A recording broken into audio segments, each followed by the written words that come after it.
અમેરિકામાં રહેતા કાનૂની નાગરિકો એટલે કે ગુજરાતી અને ભારતીયો માટે એક મહત્વપૂર્ણ અને ઉપયોગી ડિજિટલ અપડેટ સામે આવી ગયું છે. હવે અમેરિકન પાસપોર્ટનું રિન્યુઅલ કરાવવું પહેલા કરતા વધુ સરળ બની ગયું છે. કેવી રીતે કરવું તેમની જાણકારી આપણે મેળવીશું. અમેરિકાના યુએસ ડિપાર્ટમેન્ટ ઓફ સ્ટેટ દ્વારા પાસપોર્ટ રિન્યુઅલ પ્રક્રિયાને સંપૂર્ણપણે વધુ સરળ, ઝડપી અને પેપરલેસ બનાવવામાં આવી છે. હવે પાત્રતા ધરાવતા અમેરિકન નાગરિકો સત્તાવાર ઓનલાઈન પોર્ટલ મારફતે માત્ર અંદાજે 10 મિનિટમાં જ પોતાનો પાસપોર્ટ રિન્યુઅલ માટે અરજી કરી શકે છે.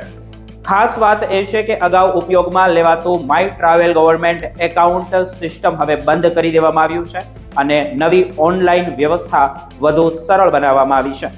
ઓનલાઈન અરજી કરવા માટે અરજદાર પાસે તેમનો વર્તમાન અમેરિકન પાસપોર્ટ, એક ડિજિટલ પાસપોર્ટ ફોટો અને ફી ચૂકવવા માટે ક્રેડિટ કાર્ડ અથવા તો ડેબિટ કાર્ડ હોવું જરૂરી છે. સરકારનું એવું કહેવું છે કે આ નવી વ્યવસ્થાથી કાગળની કાર્યવાહી, પોસ્ટ દ્વારા દસ્તાવેજ મોકલવાની પ્રક્રિયા અને લાંબી રાહ જોવાની મુશ્કેલીમાં નોંધપાત્ર ઘટાડો થશે. અને જો કે દરેક વ્યક્તિના આ ઓનલાઈન સેવા માટે પાત્ર નથી.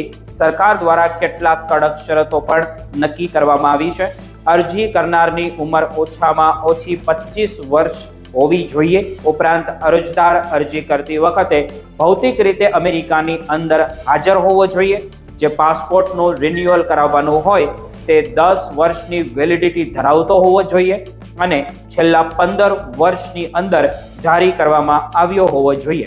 જો કોઈ વ્યક્તિ પોતાના નામ, જન્મ તારીખ અથવા તો જેન્ડરમાં ફેરફાર કરવા માંગતા હોય તો તે ઓનલાઈન રિન્યુઅલ માટે પાત્ર ગણાશે નહીં અને તેને પરંપરાગત પ્રક્રિયા દ્વારા જ અરજી કરવી પડશે. ગુજરાતી અને ભારતીય મૂળના અમેરિકન નાગરિકો માટે અહીં એક ખાસ સાવચેતી ખૂબ જ મહત્વની છે. ઓનલાઈન અરજી સબમિટ થયા પછી જૂનો પાસપોર્ટ તરત જ અમાન્ય અથવા તો ઇનવેલિડ થઈ શકે છે.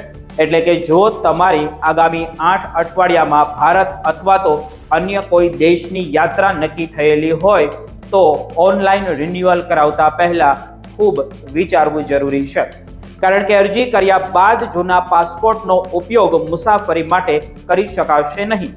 પ્રોસેસિંગ સમયની વાત કરીએ તો સામાન્ય અથવા તો રૂટીન સેવા હેઠળ નવા પાસપોર્ટ માટે અંદાજે 4 થી 6 અઠવાડિયાનો સમય લાગી શકે છે.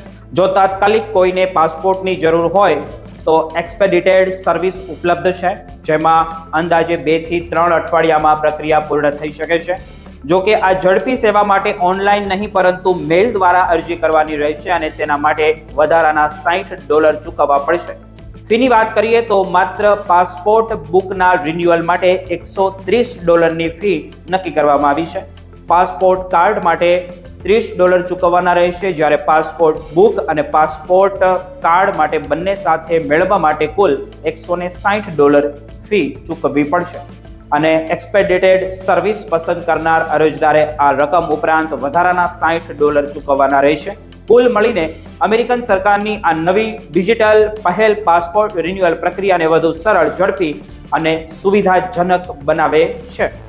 પરંતુ અરજી કરતા પહેલા પોતાની જે મુસાફરીની યોજના, પાત્રતાની શરતો અને પ્રોસેસિંગ સમય અંગે સંપૂર્ણ માહિતી મેળવી લેવી અત્યંત જરૂરી છે, જેથી પછી કોઈ આવશ્યકતા કે પછી મુશ્કેલીઓનો સામનો તમારે ન કરવો પડે.